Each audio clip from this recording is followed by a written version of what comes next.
Hello, আমি doctor Roni Mallick. আজ আমরা খুবই গুরুত্বপূর্ণ বিষয় সম্পর্কে জানবো, সেটি হলো কেন ব্লাড ট্রান্সফিউশন করা হয়। যদি সম্ভব হয় তাহলে ব্লাড ট্রান্সফিউশন না করাই ভালো। পূর্বে যেসব কারণে ব্লাড ট্রান্সফিউশন করা হতো, এখন আর সেসব কারণকে ব্লাড ট্রান্সফিউশনের জন্য উপযুক্ত মনে করা হয় না।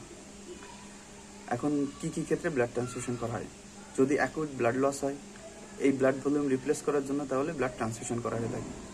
অপারেশনের পূর্বে, অপারেশনের সময় বা অপারেশনের পরে যদি কোনো পেশেন্টের রক্তশূন্যতা থাকে, এই রক্তশূন্যতা কারেকশন করার জন্য ব্লাড ট্রান্সফিউশন করা হয়ে থাকে।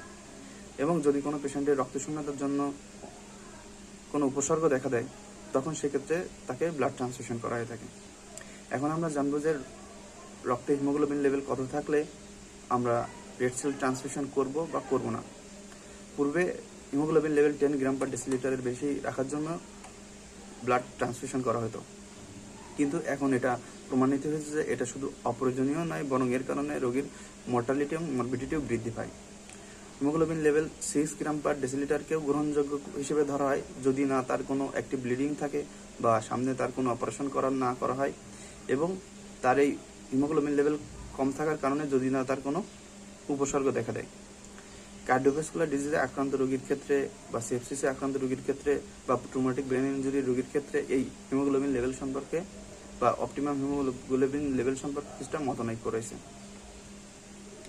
পূর্বে ধারণা করা হতো যে হিমোগ্লোবিন লেভেল বেশি থাকলেই আপনার অক্সিজেন ডেলিভারি বেশি হবে, কিন্তু এর ক্লিনিক্যাল ক্ষেত্রে খুব বেশি একটা প্রমাণ নেই।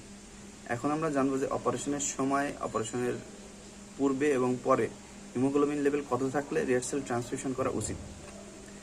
হিমোগ্লোবিন লেভেল যদি কোনো রোগীর 6 গ্রাম পার ডেসিলিটারের নিচে থাকে, তখনই একমাত্র রেড সেল ট্রান্সফিউশন করে আমরা উপকার পাবো। কিন্তু যদি কোনো পেশেন্টের হিমোগ্লোবিন লেভেল 6 থেকে 8 গ্রাম পার ডেসিলিটার থাকে, সেক্ষেত্রে তার যদি কোনো অ্যাক্টিভ ব্লিডিং না থাকে এবং সামনে যদি অপারেশনের কোনো কথা না থাকে, তাহলে সেক্ষেত্রে রেড সেল ট্রান্সফিউশন করে আমরা তেমন কোনো উপকার পাবো না।